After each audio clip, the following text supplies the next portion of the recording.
Programa por el Imperio de la Ley. Muchas gracias por atendernos, ministro. Buen día, Carlos. Buen día también al compañero, a Marcos y a toda la audiencia. Doctor, queremos consultarte cómo está la situación en Central después de esa acordada que aprobó la Corte para fortalecer un poco el trabajo de la circunscripción judicial de Central y evitar esas extinciones y prescripciones masivas de la cual usted se había hecho eco y transmitió al Pleno de la Corte Suprema. Y bueno, estamos trabajando en diversos frentes. En este momento ya estamos implementando la acordada en todo cuanto es aplicable ahora, porque como te había explicado en su momento, estas son medidas que en algunos casos son de corto plazo y algunas de mediano plazo. Estamos trabajando en los dos frentes. En las de mediano plazo estamos haciendo la gestión correspondiente a nivel del Congreso. Yo tuve una reunión con el presidente del Congreso que se ha mostrado muy receptivo y ha comprendido la necesidad de no tener que ponernos en la situación que tememos. Entonces, he sido, reitero, muy bien recibido. Él ya me consta que ya ha dado trámite interno a eso y creo que no ha de tardar mucho, siendo optimista, para que salga esa ley de creación de cargos que nos va a permitir concretar los comisionamientos. Y ese comisionamiento, o sea, usted había dicho también que esa ley permitirá hacer reasignaciones prácticamente que no implicaría un presupuesto, una derogación extra para el Estado, ministro. Así mismo. Eso dice expresamente en el proyecto de ley que yo le entregué personalmente al presidente del Congreso y que también ha sido remitido oficialmente por el presidente de la Corte. De manera que eso está bien claro, porque solamente lo que queremos es tener la posibilidad de que esos comisionamientos sean lo más efectivos posible y no solamente puedan tratar casos de acción penal privada, sino también de acción penal pública. Ministro, ¿y cuántos cargos lo que son creados? ¿Cuántos tribunales de sentencia? ¿Cuántos juzgados? Si nos puede explicar un poco, porque es muy importante tener esos datos. Se plantea crear juzgados de garantía en San Lorenzo, en Luque y en Fernando de la Mora. También se plantea crear un tribunal de apelación y 2 tribunales de sentencia. En este momento en Central, en la parte penal, por lo menos solamente tenemos una Cámara de Apelaciones, ¿verdad? Así es, así es. Y entonces se pretende crear otra Cámara más en lo penal. Así mismo. 2 tribunales de sentencia, sí. 2 tribunales de sentencia y juzgados de garantía. Pero me dijo ministro, estos no van a tener costos entonces. Ningún costo, ningún costo. Solamente va a permitir el comisionamiento y quiero significar que ya tenemos una importante lista de magistrados que han prestado su conformidad, que se han ofrecido a hacer esa labor y es sin perjuicio de funciones. Y quiero aclarar esto de sin perjuicio de funciones para que no se crea que eso va a obstaculizar. A los jueces que vamos a comisionar son aquellos que tienen una carga muy baja de trabajo. Por ejemplo, tenemos casos de juzgados que tienen 7 casos en el año. Entonces, lo que se haría es que ellos estén cumpliendo funciones en Central y cuando sea necesario, en sus respectivos cargos originarios, ellos irán a cumplir esas funciones. Pero va a ser la parte de excepción, digamos, de las funciones, porque la mayor parte de los casos que va a tener a partir de estos comisionamientos van a ser los de Central. Ahora, ministro, en cuanto a otro tema, la circunscripción de Central ha de ser una de las más grandes, la más cargada en cuanto a casos, ¿verdad? Es la que concentra la mayor cantidad de procesos judiciales. Y acá es importante ser claros es importante contar bien a la gente cuál es la situación, si la situación es grave, si no es tan grave. Digamos, si nos vamos a los tiempos actuales, si estamos en preterapia, en terapia intermedia o en terapia intensiva, según el ministro responsable de esta circunscripción, ¿en cuál de esa situación nos encontramos, doctor Jiménez Rolón? Bueno, el ministro no es médico. Sí, pero haciendo una sí. Sí te puedo decir que es una situación que puede llegar a ser muy grave y que amerita tomar las medidas ahora para que no se llegue al estado de terapia intensiva. Uh-huh. Y eso es muy importante, ministro, porque viste que la autoridad que tiene que advertir, tiene que decir, estamos mal, Gina, necesitamos esta parte reforzar, porque ahí pues la gente entiende cuando no se llega a un producto que la gente desea porque no se tienen las herramientas, las armas necesarias. Por ejemplo, ese juzgado de Lambaré y eso, ministro, ¿hay posibilidad de construir, de mejorar? ¿Hay proyectos o no hay luego plata o el Congreso no puede otorgar más plata o estamos en una situación crítica por el tema de COVID? ¿Cuál es el panorama que tenemos en ese sentido, ministro? Bueno, mejorar la infraestructura en Central es nuestro sueño. Sí. Pero lógicamente siempre tropezamos con problemas presupuestarios. Incluso ya antes del inicio de esta lamentable pandemia, ya las restricciones presupuestarias se han venido acentuando paulatinamente y año a año. Uh-huh. Entonces, no obstante que los anteproyectos de presupuesto que se presentan para su aprobación por el Congreso se incluyen estas cuestiones, porque estas cuestiones son no solamente preocupantes para nosotros, sino también es motivo de permanente reclamo por parte de los gremios de los abogados e incluso de los jueces que trabajan en esas condiciones que verdaderamente, lastimosamente tengo que decirlo, son paupérrimas. Ahora tenemos dos cuestiones, una ya concreta y una a punto de concretar. Uh-huh. La concreta es que ya tenemos un fondo inicial para iniciar el edificio para los juzgados de Capiatá. Una sensible necesidad porque Capiatá es una de las localidades de mayor crecimiento. Y también, en reunión con el presidente del Congreso, ha dicho que se va a conseguir los fondos para iniciar la construcción de los juzgados de Fernando de la Mora. Ya tenemos los proyectos prácticamente terminados, y cuando digo los proyectos me refiero incluso a los proyectos ejecutivos, que son los que contemplan hasta los últimos detalles de una construcción para evitar incurrir en sobrecostos. Esa es la situación en este momento. ¿Y cuál es la cantidad? Sí, Lambaré. Anoto, ministro, le escucho. Con Lambaré nos había sucedido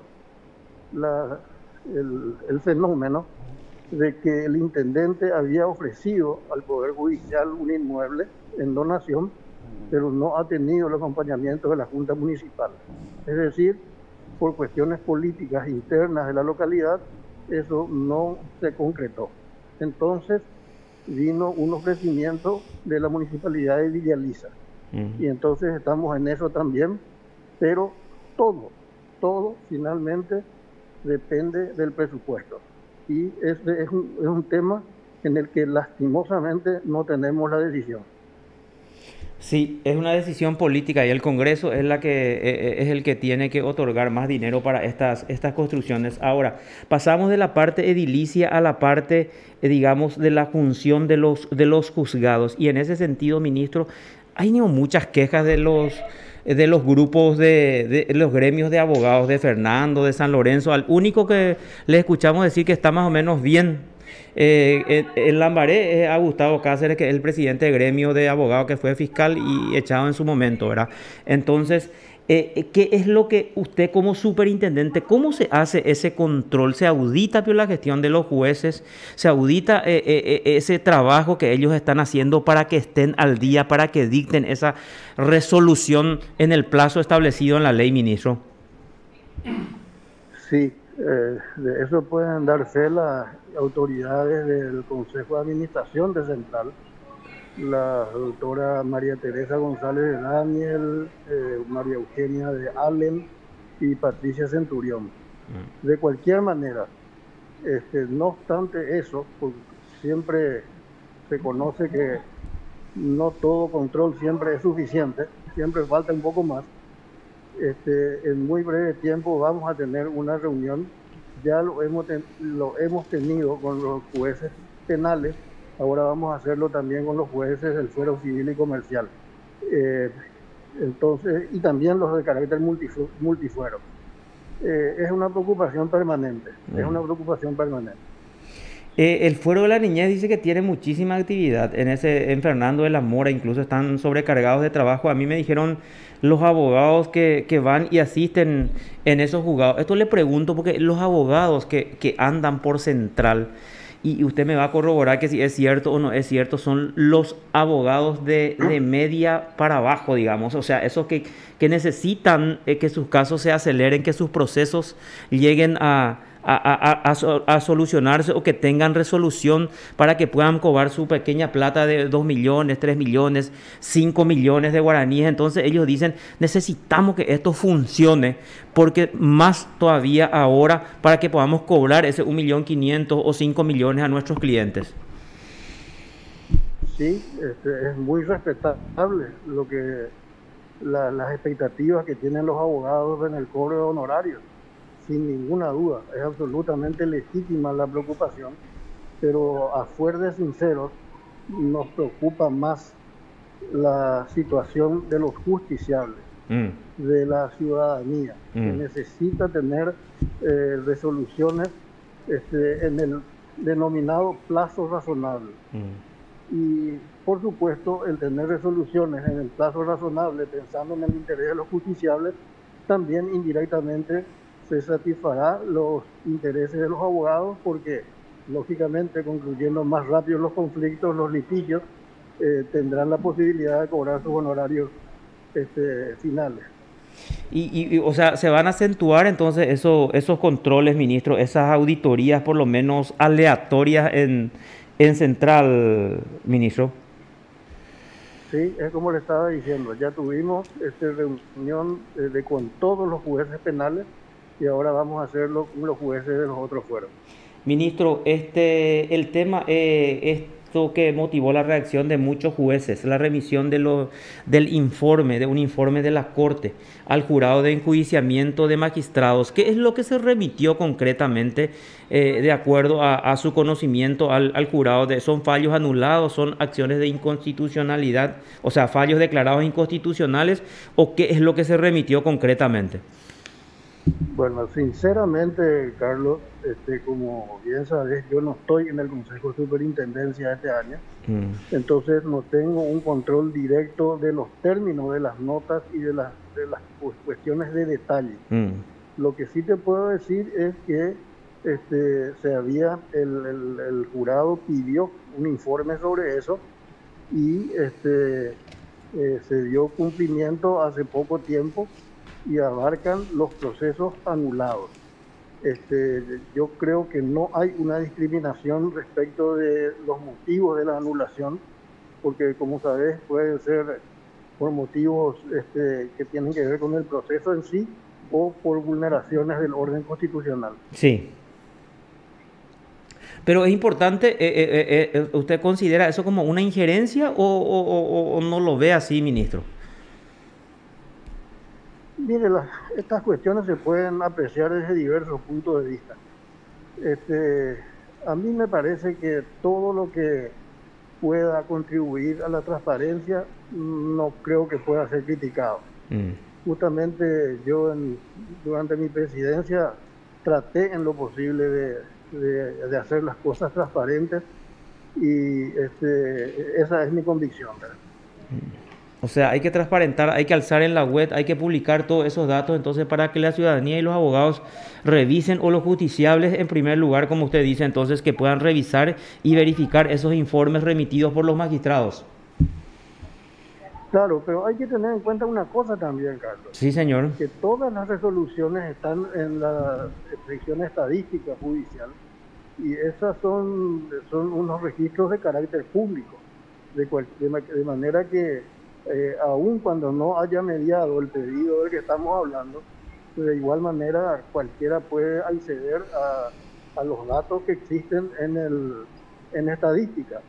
Por lo demás, yo no sé si recordás, yo había planteado y se aprobó en el Pleno una acordada para crear un registro de resoluciones Sí. anuladas, tanto por cuestiones procesales como por cuestiones constitucionales, Ujú. e incluso un registro de resoluciones que hacen lugar a recursos de queja por retardo de justicia. Sí, señor. Todo eso, en definitiva, tiende a tener una radiografía lo más acabada posible de la productividad y de la producción efectiva de cada juzgado. ¿Y cómo está la creación de esa dependencia, ministro? Eso ya fue aprobado y se está implementando en estadística la forma práctica de tener acceso fácil a la lista de procesos de resoluciones anuladas.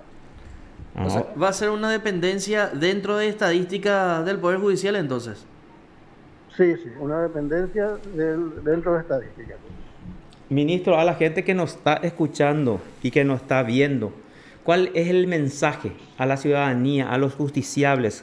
Usted, Eugenio Jiménez Rolón, el mensaje que le puede dar a la gente que nos está escuchando y nos está viendo en este momento. Que tengo permanentemente, y estoy convencido que todos mis colegas también, la preocupación por dar la mejor respuesta a los requerimientos de la ciudadanía en cuanto a la administración de justicia se refiere. Y creo que así como se han tomado esas medidas, están en ciernes otras que también contribuirán para eso. Pero lo que sí quiero que se tenga la seguridad es de que tenemos una inmensa preocupación por todo esto y charlamos tanto a nivel de reuniones oficiales en el Pleno, como también en reuniones que hacemos entre algunos ministros, a veces entre varios, y la preocupación en ese sentido es permanente.